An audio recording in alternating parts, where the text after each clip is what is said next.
My name is Jacob Heller, and I've seen enough lies to spot one from a mile away. But when a stranger in a fake uniform showed up at my ranch gate claiming to be HOA security, I didn't just smell a wraith, he smelled a whole damn nest. I've been the chief of police in Kern County, Texas, for 12 years, and my ranch, a sprawling 200 acres of wildflower fields and oak groves, is my sanctuary. It's where I escape the chaos of the precinct, the politics, the endless reports of petty crimes and neighborly disputes. Out here, it's just me, my horses, and the quiet. Or so I thought. That evening, as the sun dipped low, painting the sky in bruised purples, I was fixing a fence post when I heard the crunch of tires on gravel. A black SUV rolled up to my gate, polished to a shine that didn't belong on these dusty roads.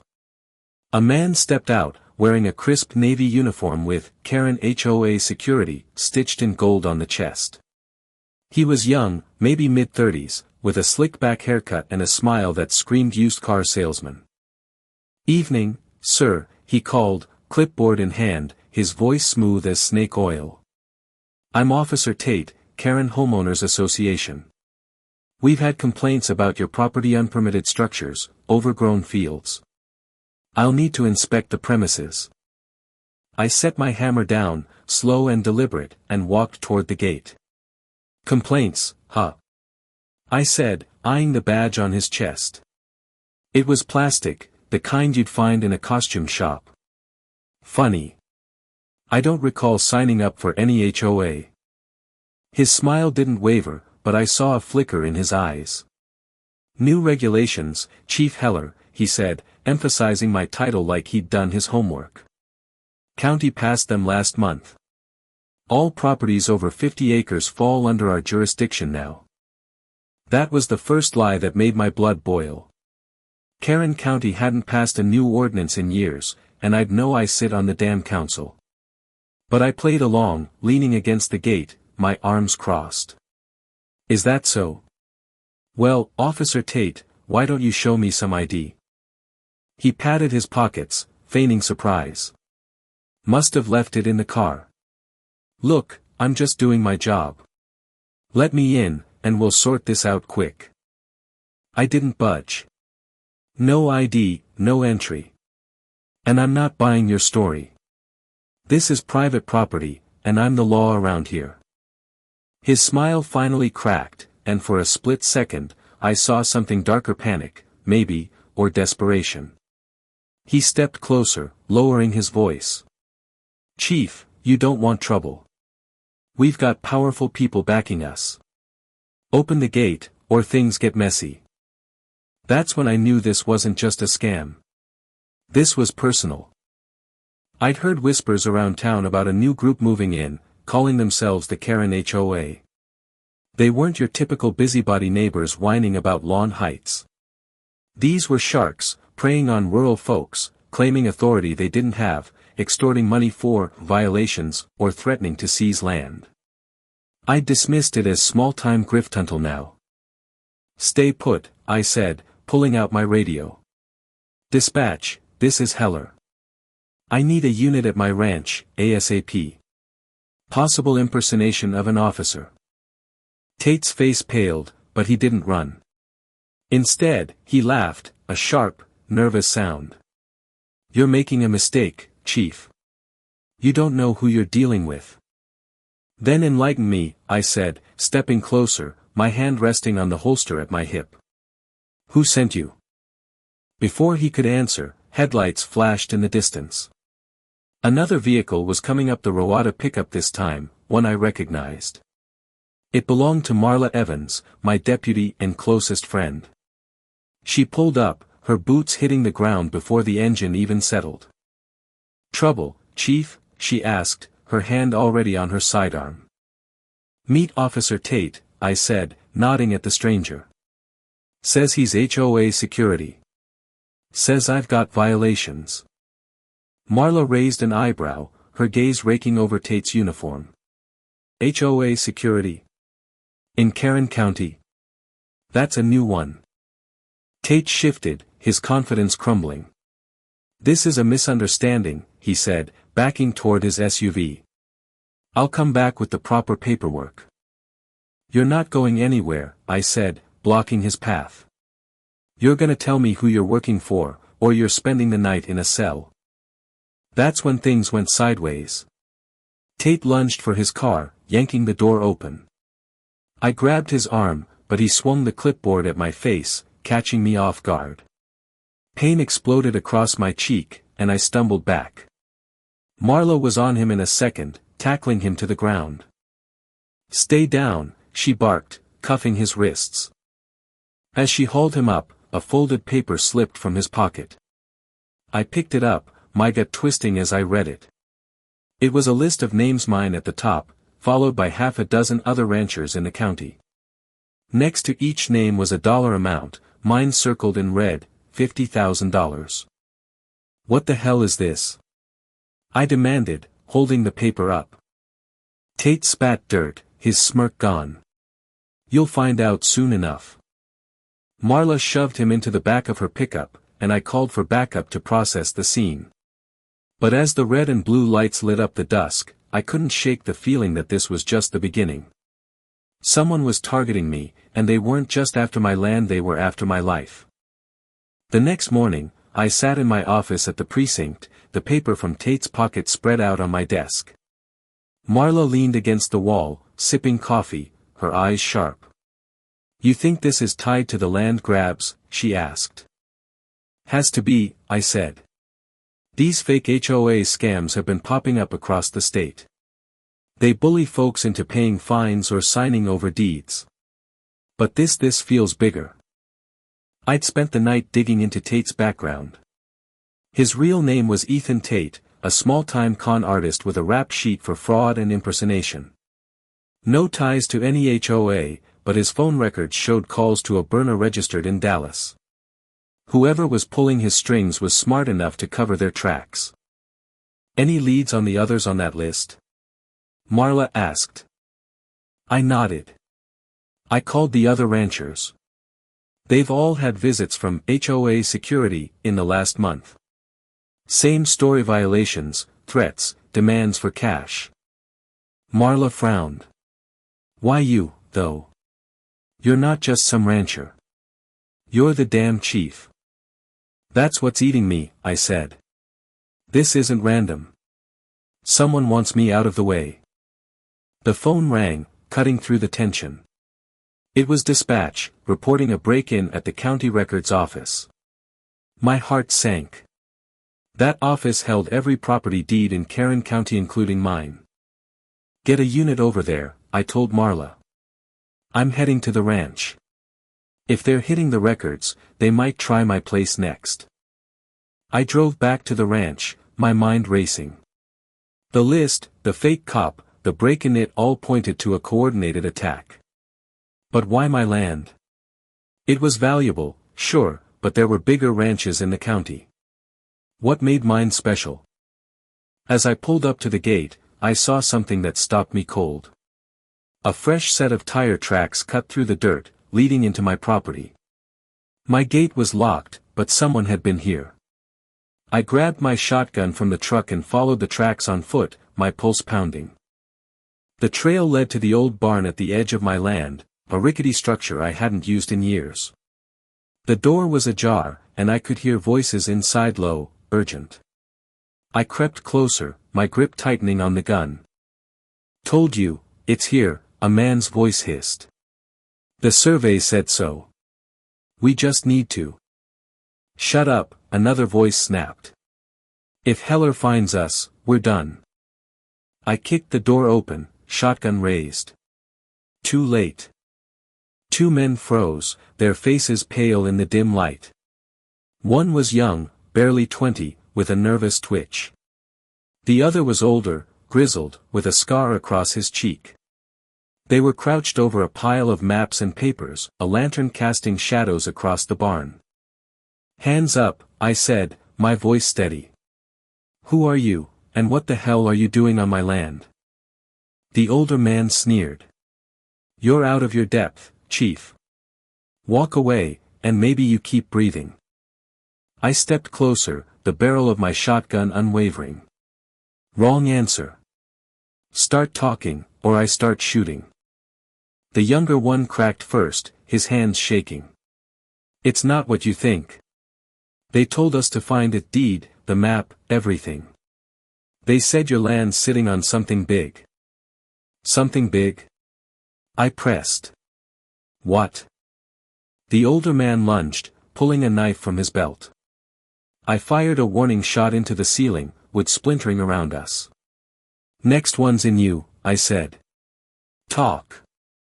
He dropped the knife, cursing. Oil, he spat. Your land's got oil. Millions worth.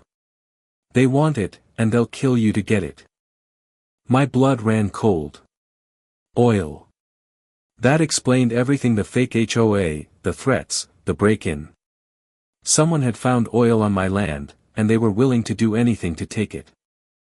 I cuffed them both, called Marla for backup, and started piecing it together. The Karen HOA wasn't just a scam, it was a front for a bigger operation, one with deep pockets and deeper secrets. But who was behind it?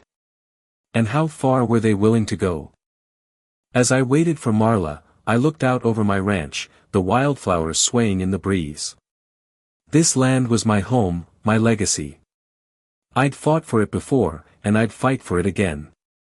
But the pit in my stomach told me this fight was going to cost me more than I could imagine. Marla's truck roared up the drive, kicking up dust that glowed red in the taillights. She jumped out, her face all business, and took in the scene: 2 men cuffed in the barn, maps scattered like leaves, and me standing there with a shotgun and a scowl. Hell, Jacob, she said, holstering her weapon.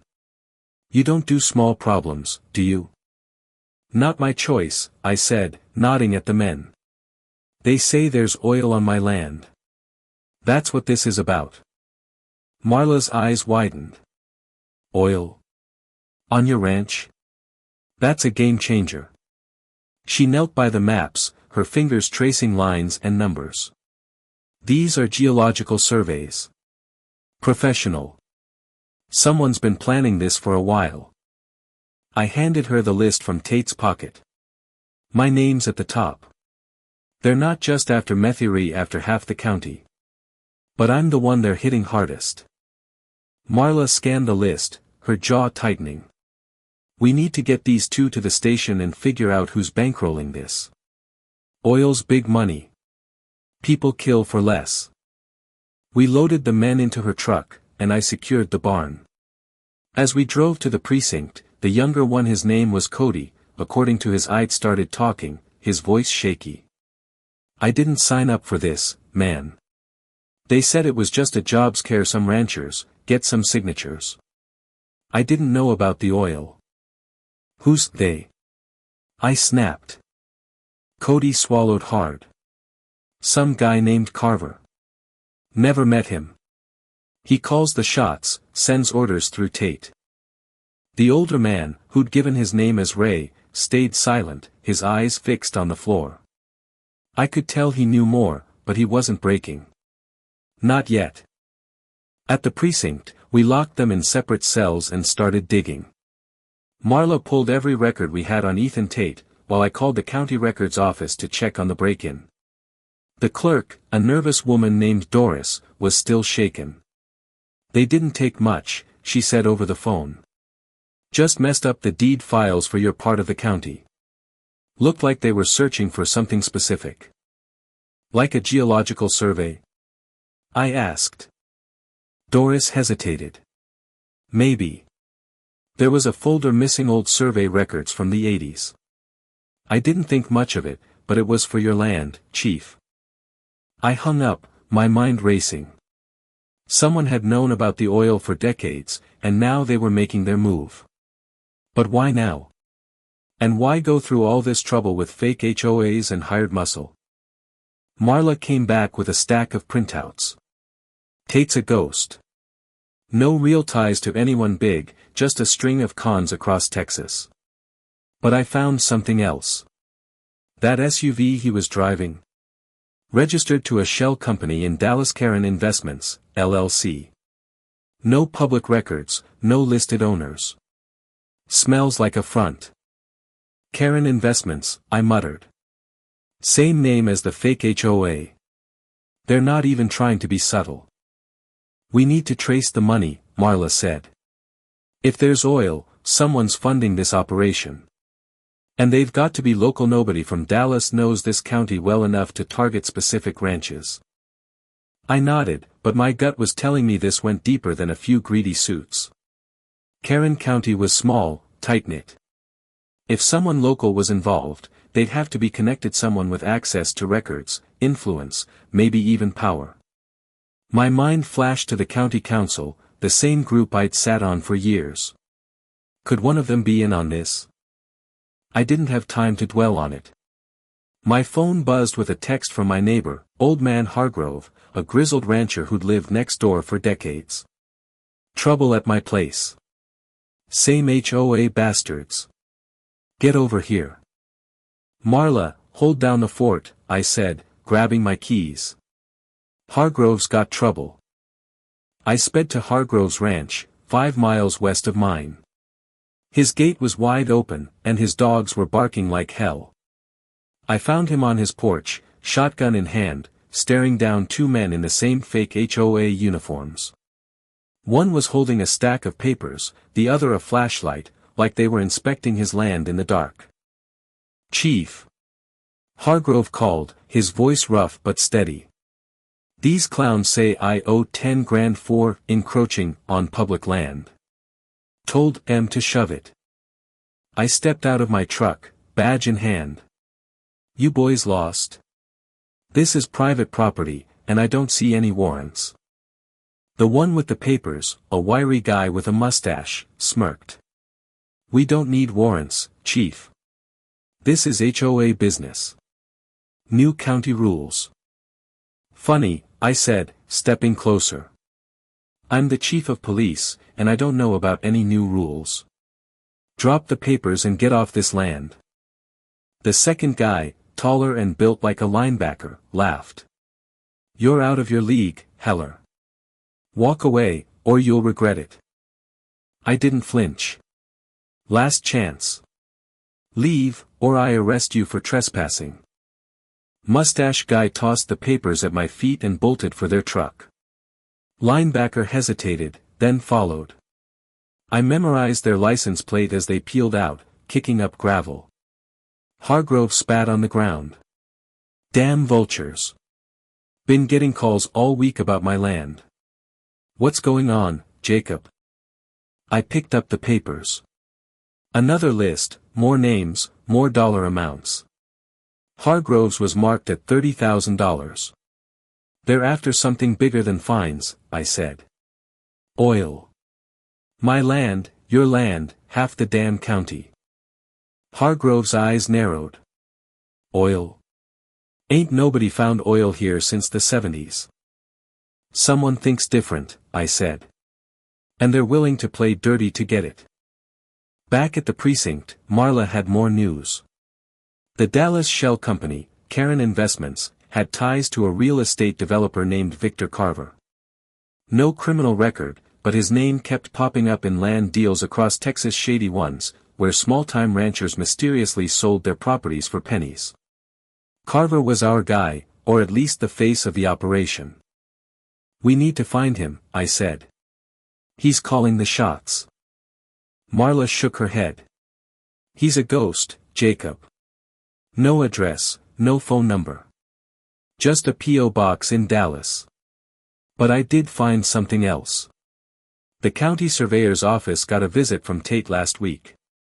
Guess who signed him in? I braced myself. Who? Councilman Brantley. My stomach dropped. Tom Brantley, a councilman I'd known for years, always smiling, always shaking hands. He'd pushed for more development in Kern County, arguing it'd bring jobs. I'd always thought he was just ambitious, maybe a little greedy. But this? This was betrayal. You sure? I asked. Marla nodded. His signature's on the log. And he's been cozying up to developers for months. If he's in on this, he's got access to every deed, every survey in the county. I felt the walls closing in. Bradley wasn't just a councilman, was a friend. We'd shared beers, swapped stories about our kids. If he was involved, this wasn't just about oil. It was personal. I drove to Brantley's house that night, a modest two-story on the edge of town. His truck was in the drive, lights on inside. I knocked, my hand on my holster, every instinct screaming caution. He opened the door, his smile as warm as ever. "Jacob. What brings you out here?" "Cut the crap, Tom," I said, stepping inside. "I know about the oil. I know about Carver, the fake HOA, all of it. What's your part in this?" His smile faded, but he didn't flinch. "You're barking up the wrong tree, Chief. I don't know any Carver." "Then why'd you sign Tate into the surveyor's office?" I pressed, holding up a copy of the log Marla had faxed me. Brantley's eyes flickered, just for a second. "That? Routine visit. Some developer wanted old surveys. I didn't think anything of it." "Bullshit," I said. "My name's on a list, Tom. So's Hargrove's, and a dozen others. Someone's trying to steal our land, and you're helping them." He laughed, but it was hollow. "You're paranoid, Jacob. Go home. Get some sleep." I grabbed his collar, shoving him against the wall. "People are coming after my home, my neighbors. If you're in on this, I'll bury you." He pushed me off, his face red. "You don't scare me, Heller. You're in over your head. Walk away, or you'll lose more than your land." I left, my blood boiling. Brantley was in deep, but he wasn't the mastermind. Carver was the key, and I needed to find him before this got worse. The next day, I called a meeting with the other ranchers on the list. We met at Hargrove's barn, a dozen weathered faces, all angry, all scared. I laid out everything: the fake HOA, the oil, Brantley's involvement. "They're not stopping," I said. "They'll keep coming until we fight back." Hargrove slammed his fist on a table. "Then we fight. This is our land. Our home." The others nodded, their resolve hardening. We agreed to pool resources, hire a private investigator to track Carver, and watch each other's backs. But as the meeting ended, I got a call from Marla that turned my world upside down. "Jacob," she said, her voice tight. "Your ranch. It's on fire." I raced home, my heart in my throat. Flames lit up the night sky, devouring my barn, creeping toward the house. Fire trucks were already there, but the damage was done. My sanctuary, my legacy, was burning. As I watched the flames, my phone buzzed with a text from an unknown number: "Back off, Chief. Or next time, it's your family." The fire consumed my barn, its flames licking the night sky like a beast unleashed. I stood frozen, the heat stinging my face, as the text burned into my mind: "Back off, Chief. Or next time, it's your family." My wife, Sarah, and our daughter, Ellie, were safe in town, thank God, but the threat hit like a gut punch. This wasn't just about land or oil anymore. This was war.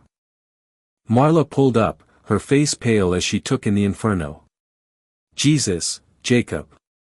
You okay?" "No," I said, my voice low. "But I'm done playing defense." The fire crew battled the blaze, saving the house but not the barn. By dawn, it was a smoldering ruin, the air thick with ash and the stench of betrayal. I found a gas can near the wreckage, no prints, no labels, just a message that whoever did this wasn't afraid to escalate. I sent Marla to check on the other ranchers while I called Sarah. "Stay with your sister," I told her. "Don't come home until I say it's safe." "You're scaring me, Jacob," she said, her voice trembling. "I'm scared too," I admitted. "But I'm ending this." I spent the morning at the precinct, digging into Victor Carver. The private investigator we'd hired, a grizzled ex-cop named Delgado, sent his first report. Carver wasn't just a developer, was a shadow, a name tied to shell companies across 3 states. Karen Investments was one of dozens, all funneling money through offshore accounts. Delgado had a lead, a meeting in Dallas tomorrow, where Carver was supposedly closing a deal. "I'll get you an address," he texted. "Be ready." I wasn't waiting. I called a council emergency meeting, knowing Brantley would be there. If he was the local link, I'd break him. The meeting was at the town hall, a squat brick building filled with the usual faces: farmers, shop owners, and Brantley, sitting at the head of the table, his smile as fake as Tate's badge. I didn't waste time. "We've got a problem," I said, tossing the list from Tate's pocket onto the table. "Someone's targeting ranchers, claiming HOA authority they don't have. And it's tied to oil on my land." The room erupted in murmurs. Brantley's face stayed calm, but his hands twitched. "That's a serious accusation, Jacob," he said. "You got proof?" "I've got a fake cop in my cell, a burned barn, and your signature on a surveyor's log letting a conman access county records," I said, staring him down. "You want to explain that, Tom?" The room went silent. Brantley leaned back, his eyes cold. "You're out of line, Chief. I don't know anything about this." "Then you won't mind me searching your office," I said, standing. "Right now." He stood too, his voice sharp. "You need a warrant for that." "I'll get one," I said. "But I'm watching you, Tom. And I'm not the only one."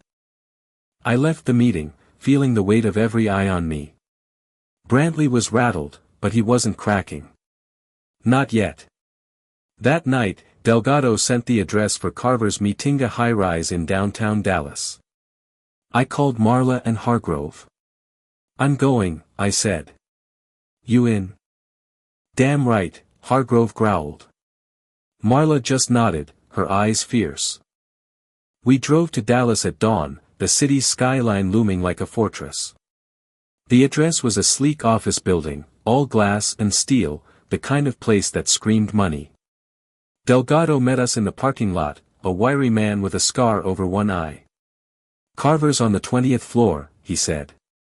"Meetings at noon. Security's tight, but I've got a way-in service elevator." We slipped in, dressed as maintenance workers, courtesy of Delgado's contacts. The elevator hummed, my pulse racing as we climbed. I didn't know what I'd find, but I knew Carver was the key. The doors opened to a hallway lined with offices, and Delgado led us to a conference room. Through the glass, I saw him, Victor Carver, mid-50s, silver hair, suit sharper than a razor. He was talking to 3 men, one of whom I recognized from a council photo, Brantley. "Son of a bitch," I whispered. Marla grabbed my arm. "Easy, Jacob. We need evidence." Delgado handed me a tiny recorder. "Get close. I'll distract security." I slipped into the room, keeping low behind a table. Carver's voice was smooth, commanding. "The oil's confirmed," he said. "Heller's land is the jackpot, but we need the others to secure the field. Brantley, you said you could handle him." Brantley shifted uncomfortably. "He's stubborn, but I've got leverage. His daughter's in college. A few threats, and he'll fold." My blood ran cold. I wanted to storm in, but Marla's hand on my shoulder kept me grounded. I hit record, catching every word. Carver laid out the plan: fake HOA violations to pressure ranchers into selling, forged deeds if they resisted, and accidents for anyone who pushed back. My barn was just the start. "We've got investors waiting," Carver said. "This deal's worth billions. No loose ends." I had enough. I stood, recorder in hand, and kicked the door open. "No loose ends, huh? You're done, Carver." The room froze.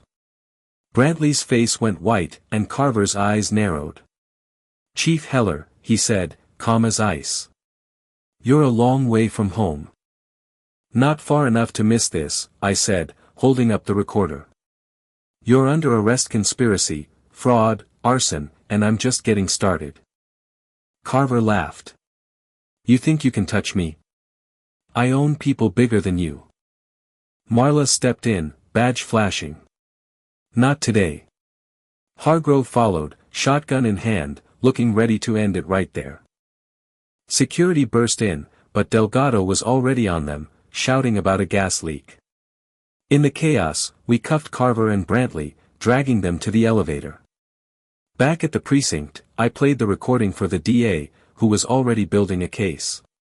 Tate, Cody, and Ray started talking, spilling names, dates, and bank accounts. The operation was bigger than I'd thought: a network of developers, crooked officials, and hired muscle, all chasing the oil under Karen County. But victory felt hollow. Brantley's betrayal cut deep, and the threats against my family lingered. I sent Sarah and Ellie to stay with relatives in Oklahoma, promising to bring them home when it was safe.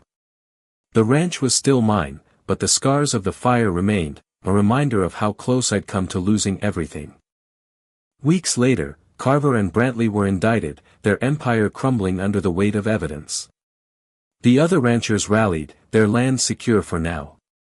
But as I walked my fields one evening, the wildflowers glowing under a fading sun, I found a new note nailed to my gate: "You won this round, Chief. But we're not done." My heart sank. I'd stopped Carver, but someone else was out there, watching, waiting. I called Marla, told her to double patrols, and check my shotgun. This was my home, my fight. And I'd be ready. The months that followed were quiet, too quiet.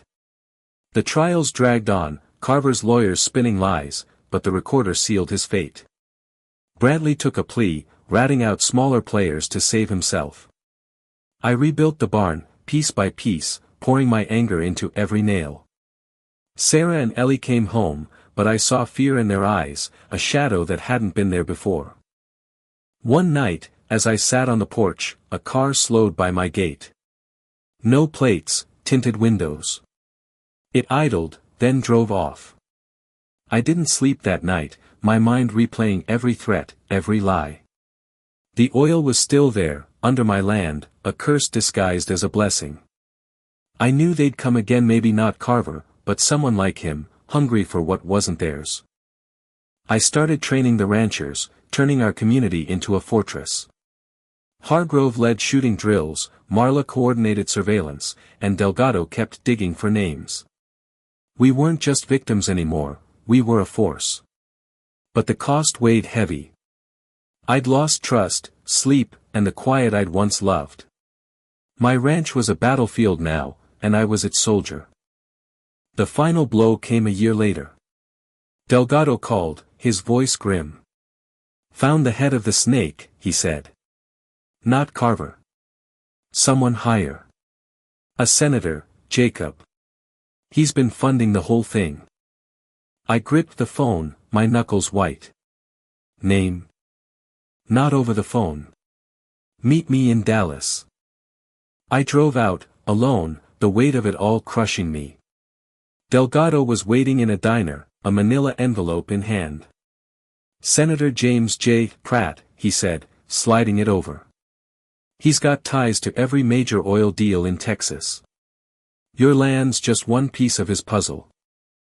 I opened the envelope, my hands shaking. Photos, bank records, emails all linking Pratt to Carver, Brantley, and a dozen others. It was enough to bring him down, but a man like that wouldn't go quietly. "What now?" I asked. Delgado leaned back. "You take this to the feds, you're painting a target on your back. Bigger than before." I nodded, knowing he was right. I'd fought for my land, my family, my town. But this fight would cost everything, maybe my life. I thought of Sarah, Ellie, the wildflowers swaying in the breeze. I thought of the ranchers who'd stood by me, the community we'd built. And I made my choice. I took the evidence to the feds, every damning piece. The fallout was swift. Pratt was arrested, his name splashed across headlines. Karen County became a symbol of resistance, a small town that took on giants and won. But the victory was bitter. The senator's allies didn't forget, and I knew they'd come for me someday. I stood at my gate one last time, the new barn gleaming in the distance. Sarah joined me, her hand slipping into mine. "Was it worth it?" she asked. I looked at her, then at the land I'd fought for. It had to be. But as I locked the gate, I heard tires on gravel, far off but coming closer. I tightened my grip on her hand, my other hand on my gun. The fight wasn't over. It never would be.